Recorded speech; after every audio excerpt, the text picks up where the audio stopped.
I'm Al Deldegan, the creator and producer of the Libby podcast.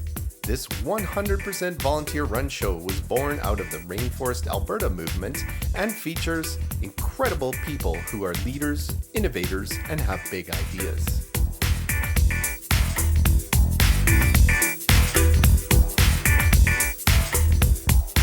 The host for this episode is Rea Hailley, and her guest is Ruth Andermatt. Rea, the mic is yours. Thanks, Al. Today, my guest is Ruth Andermatt. Ruth is a coach and a brilliant human being. She has such a unique perspective on leadership and what it's like to lead from within and to lead yourself and how that can transform your life. After my conversation with Ruth, I was just buzzing, and I know she was as well. I think you're going to love this episode as much as I did. So thanks for joining us. So do you find that most people are on autopilot, like they're oblivious to the impact that they're having, be it positive, negative, Yes. or somewhere in between? Okay. Yes. And not on purpose. Like they're not attempting to be mean.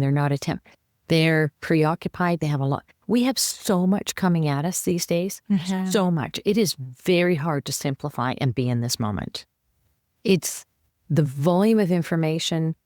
I don't care what platforms people have got, whether I got to check Signal, I got to do WhatsApp, I got to check my emails, I got to text, I got to check LinkedIn. Oh man. And I can totally relate. Yeah. And to get here and be here and operate from here, that is the best tool we've got. And I would say it's one of the most challenging. Yeah. You know, I was thinking about setting an intention before I do anything. And it's something so simple and I keep forgetting it. So for example, when I'm meditating, I forget to set an intention. Why am I meditating? What is it that I want to get out of this meditation? And yes, of course, there's I want to relax. I want to feel grounded. All that's fantastic. But I could ask for more. And I think that's what I keep forgetting as well, is that I can ask for more. I am worthy of receiving more. So set an intention before I start my meditation and then let go of expectation and let's just see what shows up. Yeah. And more doesn't necessarily mean volume. Mm-hmm. It may be more silence. It may be more simplicity. And when we give ourselves that credit, and the other part is, to me, it's really a homecoming. It is about me remembering I simply need to be home. And meditation is such a powerful tool, except I can come home when I'm washing dishes. I can come home when I'm walking the dog. I can come home when I'm washing my hands. To me, it's a series of homecoming throughout the day. And meditation helps, and it gives us that peace. And it's also as simple as, I'm going to take a moment now. I'm going to take 30 seconds, put my hand on my chest, and just take a breath. And I do that with most of my clients before we even start. No matter what's going on, it's okay. Let's both be here. Got it. And that intention of going, I'm here, and from here, I can make the choices. And the choices come into intentions, and intentions, yes, we can ask for more, and we can ask for less. It's being really clear on what that is, being on purpose. Yes. That's so fantastic. I was meditating the other night and I had such a wonderful experience. Not every meditation session is absolutely fantastic and out of this world, but in this one particular case, it was. And I was I listened to Joe Dispenza's meditations. I quite enjoy them. So I was tuning into the nothingness, into the blackness. I suddenly became very much aware of how ego separates things. And yeah, it's hard to explain, but just there's a separation. And as soon as I became aware of that, I then became very much aware of oneness and of love. And I'm like, oh yes, that's right. There is only oneness and there is only love. And I felt my energy, my spirit come fully into my body in a way that I haven't felt in a long time. And I thought, wow, what a feeling to have that complete homecoming. And during that time, nothing else existed. Nothing. And it was fantastic. I think I may have experienced a temporary separation from ego. And it was so wonderful. And it's addicting. I just wanted more and more and more of it, to be in that space, that Zen-like space. And of course, the next day I meditated, I didn't achieve that time. At least I have that reference, right? I've had some incredible experiences with my meditation. But it's very hard to do that, to leave our day-to-day, especially as entrepreneurs, and focus on ourselves in a really deep, meaningful way. Yeah, it is, because there are a lot of distractions. There are, and there's a lot of shoulds. What works for me? How do I support me? What do I need to do with that? Because no, you got to be up on time. You got to do this. No, you better be doing this. You should. And it's, who am I and how do I operate? And building your entire business around that, rather than having the business and you adapt, because it just crushes you. It crushes you. And I love Dr. Joe's stuff, and it's nowhere to now here. And it's just the shift of one letter, just the shift of one letter. And as simple as that, it's so complex. And we have a world that keeps telling us it should be this, it should be that. And I don't know about you, but I have seen so much since COVID where people have lost connection, they've gotten rusty with connections, they want connections, but they're more addicted to their devices. Then we've had the different stuff with the economy. I'm in Vancouver, you only got to drive for 5 minutes and see how short people's fuses are. It's making me quite sad. And then I walk out with the dog who connects with everybody. His intention is to be totally present. He really is the ambassador of joy, and it's as simple as that. Here we are. As simple as that. And figuring out, how do I want to be with this? And actually figuring out practices that bring you into that. And whether I say to some clients, hop on one foot, get up and down off the floor, just shift the body, and then come back here and go, okay, what is it I want to do here? How do I want to be with it? Because how you are, how I am, there's no one else like it. You and I can have a lot of things in common. We could say exactly the same thing, and it will be received totally different. Totally different. Oh, I'm not going to listen to that woman with red hair. Red pant people are, or look at that woman, she's got curls. You got to be careful of curls. It's like everybody has their biases, and it's okay. Embrace them, work with them, and then go, that's my lens. That's my lens. And as an entrepreneur, we're putting lenses in and out. We're moving forward, and it always has that sense of never enough or I better. And it's, if we flip the script of going, wow, lucky me, it's ongoing learning. Wow, look at this. This is pretty cool. But if I'm constantly going, oh my God, there's stuff to do tomorrow. If there wasn't anything to do tomorrow, you wouldn't have the business. Yes. It's a great thing to know, but it becomes that tipping point. Is it a burden? Or is it that perspective of, oh, there's a sense of gratitude in that? Yes. You know, I was speaking to my marketing coach. I didn't even know a marketing coach existed until I met Tracy. Marketing coaches exist. So I was chatting with her yesterday, and I was talking about what my plans are. And she said, whoa, I heard the word should in there. Oh, I like Tracy. Yes. And she stopped me. She said, tell me more about that. Why do you feel like you should do that? I'm like, because stats show that blah, blah, blah. And she said, no, it's not in alignment with who you are. Don't do it. Yeah. But I have to. She says, no, I give you permission to not do it. And then she pointed out that fact that I seem to need external permission sometimes to walk away from things that are not in alignment with who I am.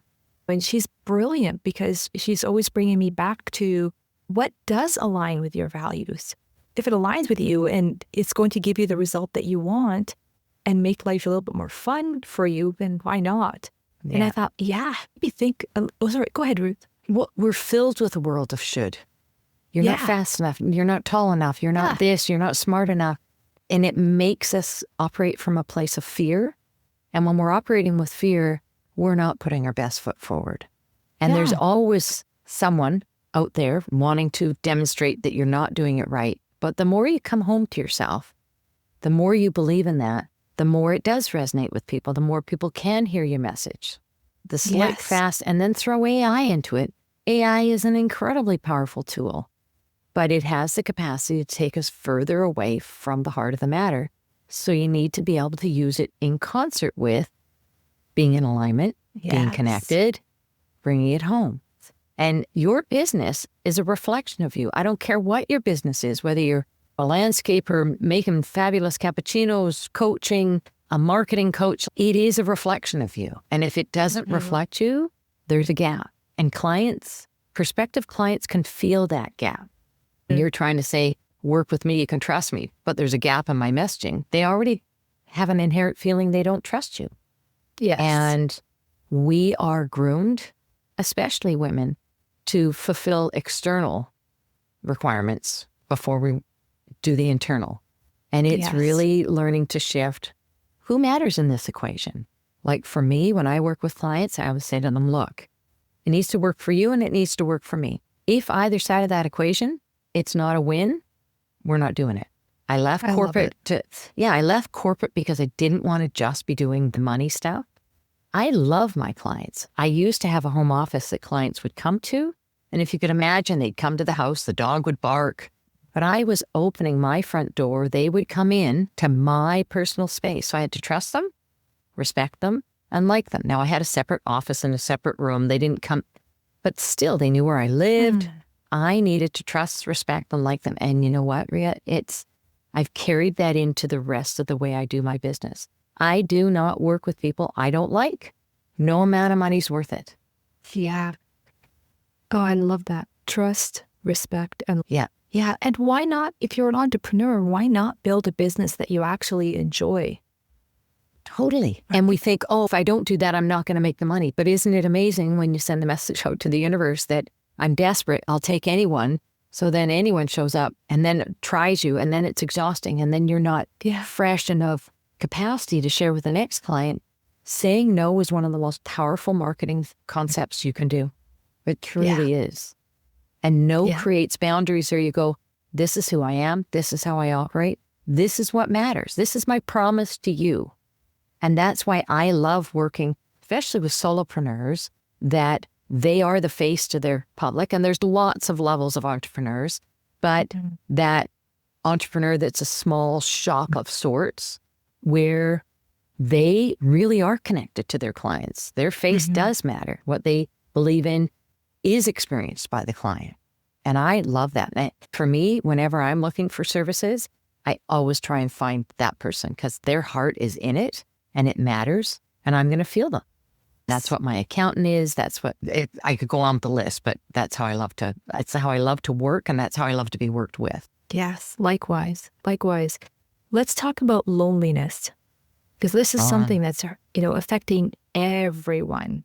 And I can tell you from personal experience that when I need to speak to someone, I often will not pick up the phone because I know, or at least I think I know, how busy they are.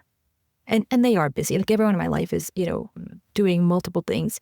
And I think I can't reach out to my friends. Like they're busy. They're dealing with their family. They're dealing with their kids. Or they're dealing with their business or this crisis. I can't bother them. And I'm sure I'm not the only one that has these thoughts. And therefore I don't reach out. But it's hurting us more than it is helping us. And see, in contrast, I have a 2 text minimum. If I'm in conversation with someone, like for me, text is what time, where. And if it goes beyond that, I pick up the phone because things get lost in translation and I just pick up the phone. I trust people to have their own boundaries in place, that they're not going to call if they're not going to answer if they're in the middle of a meeting. I give them that much respect and it's their choice. And if I can hear them, go, is now not a good time? Hey, just phone it to chit chat. And we do rely on texting and it separates us. There's a delay. I send you the text, you might reply, you might be replying while I'm sending something else. We're not in sync. And it's a powerful tool. It's not that it's not usable, but it's not the same as face-to-face or at least voice-to-voice. Yeah, that's so true, isn't it? Wow. So what's your advice on loneliness then for entrepreneurs especially that are experiencing loneliness? What do you tell them? First off, let yourself actually notice that you're lonely. I would bet you the bulk of people don't realize they're lonely. They're doing everything they can to stave it off. They're super busy going to the gym, doing this stuff, and there's this pit. Find the presence to sit with that pit and go, oh, something's not right. Oh, I'm super busy. Or I'm tired. You know what? I'm lonely. What does that mean, Ruth? Oh, I wouldn't mind talking to somebody, or I wouldn't mind. And for me, first off, notice it. Second, do something. Do something. It doesn't matter what it is. Maybe pick up the phone and call somebody. Go out for a walk. Get out of your office. Go eat something nice. Do something that shifts the energy rather than staying stranded and then letting it become its own animal. Yes. And it doesn't have to be expensive, and it doesn't have to be time consuming. Yes, that is very true. Now, I'd love to share this with you and hear your perspective on this. So oftentimes when I want to pick up the phone, it's because I want to vent. I've had a rough day and I'm like, I can't believe this happened. I need to vent. But I also don't want to burden my friends. So I don't call them because I don't want to vent. Which again perpetuates the problem, right? Yeah. So what advice do you have for that? So, very similar. Notice, holy mackerel, I am pissed off. Okay, own it. Be in it. I had a situation. I was right there. I've got a particular friend. I said, hey, can I have a couple minutes? I need to vent. I don't need advice. I don't need you to take care of me. Can I just let it all go? And I let it all go. And she went, wow, you're pissed off. I said, yes. And it was so great. And then she went, I know you don't want advice, but have you considered? And that was it. And I made the phone call, and it transformed my day because I got a hold of someone I wouldn't have thought to call because my head was so jumbled, and it resolved the situation. It took a couple hours, but it resolved it. So mostly what happens is we get consumed by a feeling. Then we let the feeling take over. Then we judge ourselves for having the feeling. Then we're on this horrible pattern of, I should know better. Why am I doing this? Oh God, this is awful. What am I going to do? And we're exhausted. We're not going to get anything done. And anybody that crosses our path, as my mom used to say, forewarned is forearmed. Stand back because I'm in a crummy mood. Yeah. Whereas if I own it and go, man, I'm really angry. I'm really angry. Sometimes I'll dash a pillow. I did the Hoffman process. I don't know if you're familiar with that, but there's lots of tools that you do through that. And one of them is having a bat and you can smash the pillow. It's like, mostly it's getting it out of your body.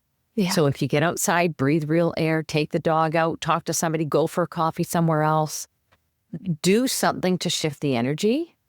And then once you're in a place of a bit more neutral, then ask yourself, do I want to make the changes necessary to shift this? If not, then just go, okay, for now you got to cut yourself some slack and stop being angry. Or if you're willing to look at what do the changes look like, can I do them myself? Do I need to call in a support person? How do I need to do this? And I have come to discover I'm the one that got me here. I'm probably not the one with the thinking I've got that's going to get me out of this. So I either need to shift it. For me, it could be doing some sports. It could be going singing and go for a hike with a dog in the woods, talk to someone different, go to a coffee shop, anything that it takes. And then realizing, you know what, that's a deep pattern, Ruth. You got to find a way to let that go. You got to notice it and then shift it. Yeah, that's so powerful. I know that for me, stepping outside in the summer and just being among my flowers in the middle of my garden, it transforms my mood. And this happened the other day, actually. I was having a really rough day and I thought, okay, I need to go outside. And I went outside for a few minutes, and within 2-3 minutes, my entire mood changed. My energy shifted. The sun on my face, beautiful fresh air, flowers and, vegetables. I'm like, oh, right. This is what life's about. Well done. Yeah. I can feel it. It's making me relax. Yeah, and it's so powerful. It's so powerful. And that's one of the things I love about being an entrepreneur is having that kind of flexibility. Now, some days are insane, like today, back-to-back meetings, and I'm getting better at carving out little pockets of time where I can go outside and reconnect, especially in the summertime. But yeah, it's having that ability to come back. And before we started this podcast, having you do this breathing exercise, which we'll likely put at the end of this episode, was so powerful because I was feeling really scattered and really rushed. And I didn't want to bring that energy to this call.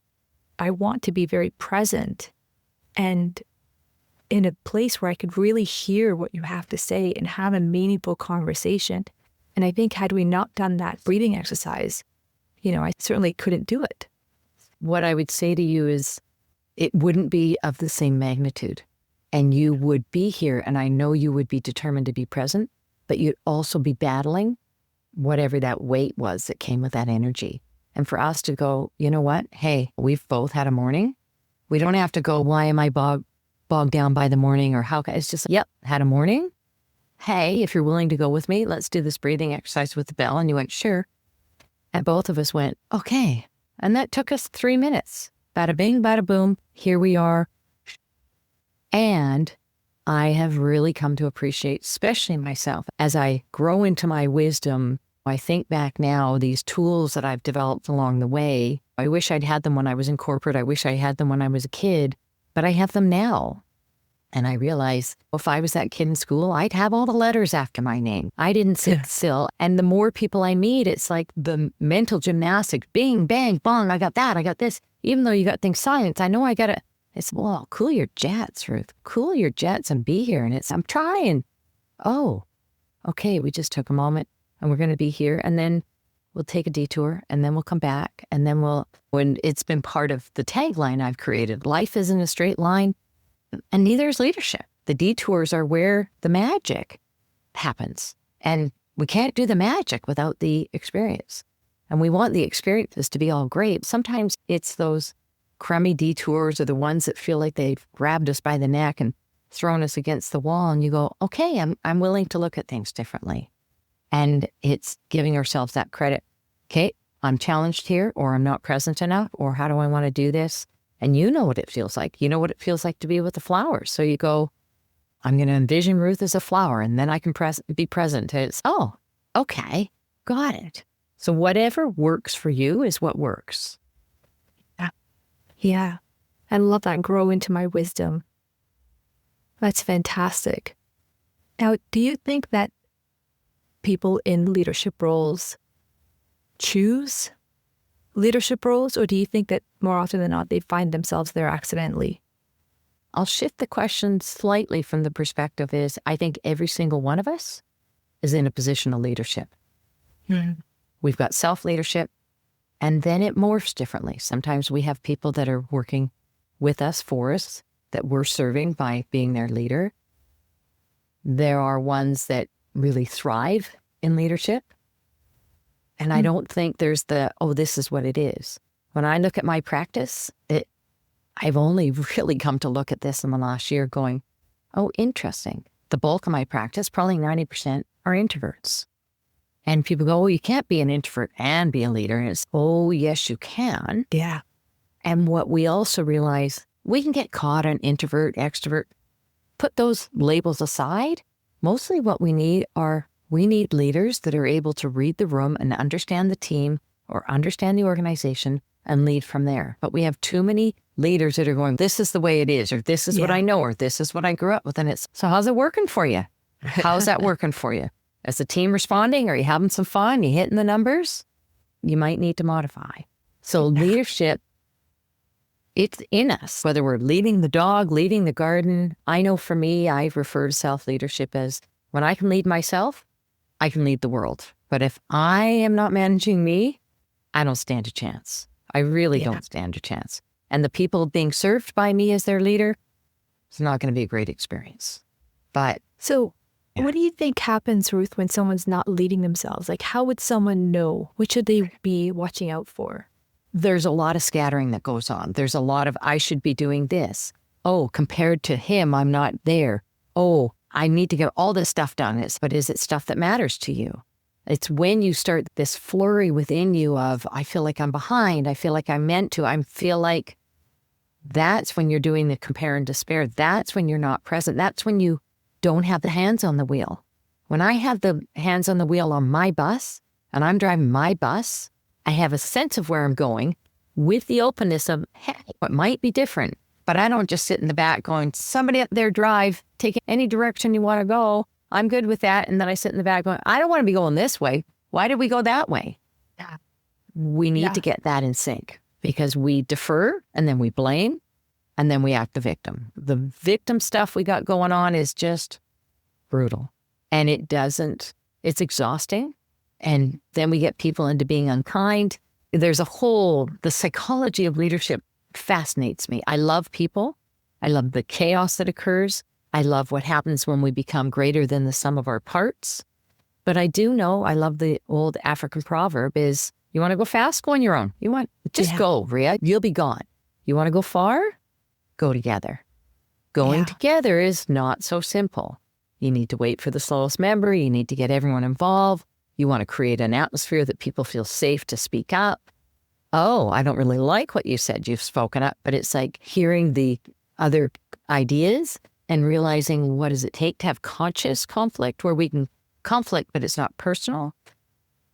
That's where leadership opens up. And that's where you look and you go, self-leadership, I still need to manage me. I always talk about it. It's all about me, managing energy. Where am I? Am I in the room? Did I have 5 cups of coffee before I came in here and then I'm like zigging around trying to get everything done? Or am I still going, man, I had a horrible sleep. I'm not really here yet. And we have these monster meetings and some are in person, some are online. And it's just had the meetings if only this can happen in person or when we're together. Their brains are burned. It's like turning the screw in the same direction, hoping to tighten it some more. Wow, anything we can do to laugh and shift and get more space in the synapses is what's going to help us. And it's scary to me how the expectations continue to increase. And people, they don't have a lot left to give. Yeah. And they're irritated. That's so true. Earlier, you mentioned the amount of victimhood that's happening. I had a therapist teach me about the drama triangle. I had never heard of it before. And she said, the drama triangle, in one corner you have the judge, like the person who's judging everyone. Yeah. And then in the other corner, you have the victim, the poor me, why me? And then you have the rescuer. And she said, sometimes it's a combination, but anytime you're in one of those corners, you're in the drama triangle. And I thought that's so powerful because I know, goodness gracious, I've been in all corners. All of us have. All of us. And if you haven't, you're lying. Yeah, exactly. And being not self-aware. And then I thought, okay, who am I when I'm not in one of those corners? And the answer surprised me. And it's the observer. The person that's not connected to outcome. Yeah. And when you're in the observer space, this is what happens when you have a really good meditation session, right? And I thought, wow. So anytime I'm getting upset about something, I'm like, okay, which corner am I in now? Am I judging? Am I being a victim? Or am I in rescue mode? And for me, being a rescuer, that's the hardest one because I have a soft heart and seeing anyone struggle sucks me in. And I want to go and help them. I don't want them to suffer.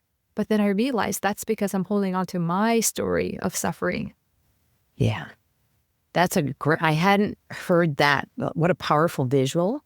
And it totally nails it. And to be able to be a master observer, because I really focus on that in my coaching where I shine the light for clients, not projecting, not attached to the outcome, shine the light so that then they can go, oh, how do I feel about this? How do I want to do this? Oh, I'm leading like this and this is what's happening for people. Oh, like you can see these leaders that are trying so hard. And yet when I say to them, are you having the impact you intend? They go, what do you mean? I go, so you're leading these people. What's going on? What do you mean what's going on? Have you talked to them? Do you look them in the eye? No, I don't have time. And it's in contrast, the more time we invest in seeing people, they come in, they feel safe, then we actually can have genuine conversation. And we have a lot of people driving agendas. And that aspect of being able to have somebody's back, guide them along, but not, one of the things that I often say with clients is you want to be caring, but not taking care of. Because you go to the taking care of, then you're in the rescuing position. And there's judgment in taking care of. I'll be caring, but it's your job to take the next step. Yes. Yeah. Yes. And I love that you touched on feeling safe, because I think leaders try to create a safe space, but it's impossible when they're in their heads. And being an entrepreneur, we tend to be in our heads more often than not. And having people feel safe is different than somebody feeling pushed. It's okay to push. It's not okay for you to push saying you should be able to do better. It's different to say, hey, Rea, I think you got more in you. What do we need to do to get that in motion? Not, Rea, what are you doing here? That's not working. We're hoping for the same outcome, but you're not joining me in that part of the conversation. I felt that in my body.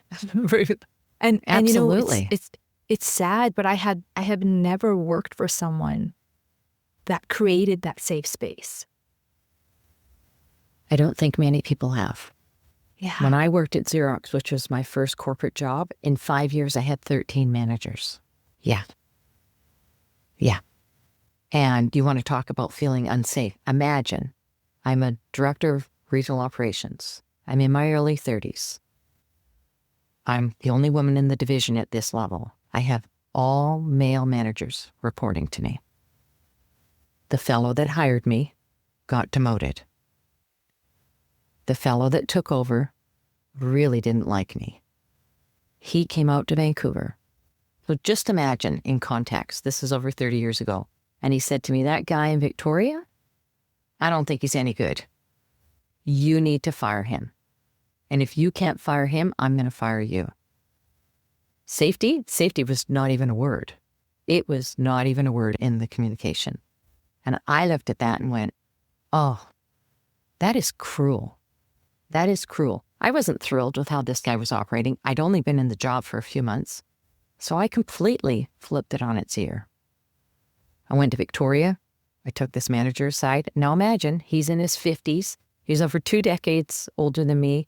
And what the guys referred to me as is the token skirt, which was meant to be quite condescending because they were not thrilled. And I just showed up in the face of it because, once again, it's what I can do. And when I sat him down, I go, look, I've been challenged that I need to fire you. But if your numbers are so great against plan, my hands will be tied. I can teach you. I can guide you. Are you interested? And he goes, absolutely. And within 90 days, his store was the top store in Canada. The Amazing. guy that, and which was so exciting, and the guy that was trying to fire me to get him to fire was so angry. He continued. There were many more stories, but to me, it was that aspect of, what do I do with this? This is crazy. But I wasn't going to retaliate on this guy, who my boss was. And how do I deal with this other guy? And I thought, well, I don't know what to do. I'm just going to deal with the truth. And I put it straight out there. And he could join me or not join me. But I thought, let's see what happens. And it was one of the funnest turnarounds because not only was he top store against plan, he was also making money hand over fist because he was paid a percentage of plan on his comp plan. So it was super exciting. And it really taught me safety has a lot of levels. Yes. And it wasn't very kind for me to say, hey, you know what? I've been told to fire you. There was no niceness in that, but it also got his attention because I put the truth on the table. And to me, so much about leadership is about dealing with truth. Not my version of the truth, but here's the truth that we've got to deal with. And I also know you have a version of the truth and he has a version of the truth. This is as much of the truth as I know.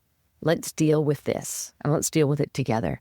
And he was so on board and it was so exciting. And what became the token skirt, then my branch managers, we have the token skirt on ours. Then it became a badge of honor, which was pretty funny. And back in the days when it didn't matter what you said because there wasn't political correctness, there wasn't all that other stuff. Yeah. So now it's, oh, you wouldn't be able to say that. But you know what? Sometimes you do need to say that stuff. If this manager of mine, this boss of mine, hadn't actually said that, I would have been dealing with the unspoken. And I found it really hard. But it gave me a choice. Step up or step aside. And I stepped up and continued to step up. I recently heard someone describe the difference between being nice and kind. And that really stuck with me. So being nice is not telling someone, for example, that they have something between their teeth. Being kind is telling them they have something between their teeth. And with nice, somebody always gets hurt. Yeah. You're not living up to your performance on trying to be nice. Yeah. But it's not, the kindness is being as direct as you can. And for a moment, it'll catch somebody's breath, but you're not trying to hurt them. Yes. You're putting the truth on the table. And from there, they have the opportunity to step into the conversation. Yeah. Putting the truth on the table. I love that, Ray. Oh, you've shared so many beautiful nuggets today. I'm writing this down. Cool. As you can tell, I get a little excited because for me, it's about perception and the presence and performance. All of that brings us to power and each of our personal power. And we're all meant to be powerful. We're all meant to share. Watch 5-year-olds in the playground. They're all doing different things, but they're powerful. They believe in it. Or watch the dogs at the dog park. Holy mackerel. It's so exciting. Dogs aren't holding back. Ones don't want to go into the middle. They don't. They have a different power. They're sniffing power and they're doing, and these other kids that are making mud pies, or the other ones are going down the swings. And we're meant to flow. We're meant to be connected to that personal power, and we're meant to share it. We're meant to share it. And when we start holding back, we do the world a real disservice. And I look at the clients that I get to work with, and when I watch them rise up, when I get to witness them really leaning in and believing in their leadership and having the impact they intend, it ripples out. Everybody improves. And I will guarantee you there's always change. Someone might be in the wrong job. Someone may need to change in the job. There's change. And that's not a bad thing. As human nature, we tend to resist the change. We need change. Not change just for the sake of change, but we need to grow. And even since you and I began the conversation, our cells have changed. Nothing sits dormant. Nothing. Yes, that is so true. Well, thank you so much for joining me, Ruth. I love this conversation. I want to have many more with you because I think we touched on so many incredible things. I can only imagine that we could probably talk forever and never run out of things to talk about. And I'd be delighted to do it anytime. And thinking of any of your listeners, like if anything I've said today resonated, find me on LinkedIn. I'd love to continue the conversation. Yes, this is what I do for work, but it's not I need you as a client. It's, hey, if it resonated, look me up. Let's connect. I'm always pleased to connect. And when people want to have real conversation, that's always a win. Yes, absolutely. Yeah. Absolutely. Thank you so much, everyone, for listening. Ruth, thank you for being my guest. I can't wait till the next conversation, and we will share your information in the notes so that anyone can reach out to you if they choose to. Excellent. Thank you. It's been a pleasure being here. Thank you. Now, stick around for a quick meditation to help center you for the rest of your day. Okay, got it. Okay, so now we're nice and settled. So we'll do this as a way to come home. You're going to keep your eyes closed until I say, and make your way back. I will use a bell. Some people love it, some people don't. Just be with it and let it clear. Okay? So.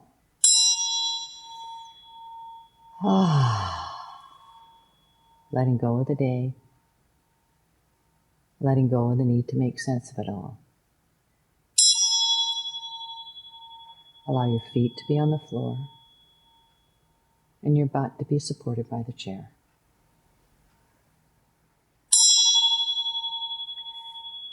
Knowing there's nowhere you need to be and nothing you need to do. You are precisely where you're meant to be. Breath in is the bringer of the goodness, allowing it to travel within your system. And when you're done with it, allowing yourself to release.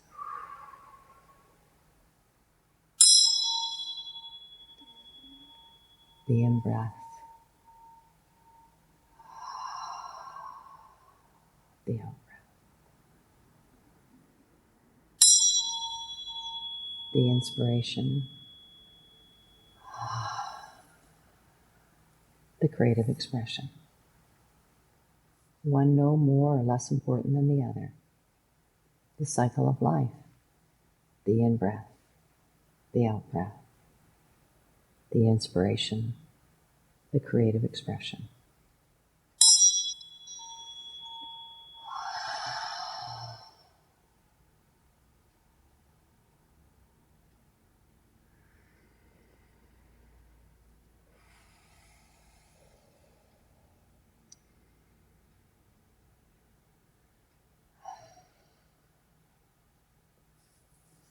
And when you're ready, make your way back.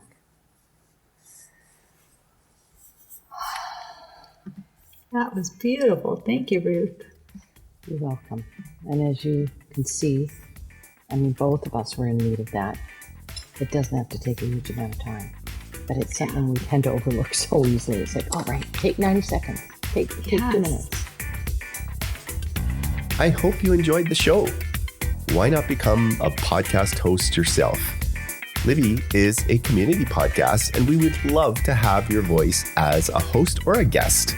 Check out libi.ca for more information, show notes, and links to listen to every single episode we've done over the past 7 years.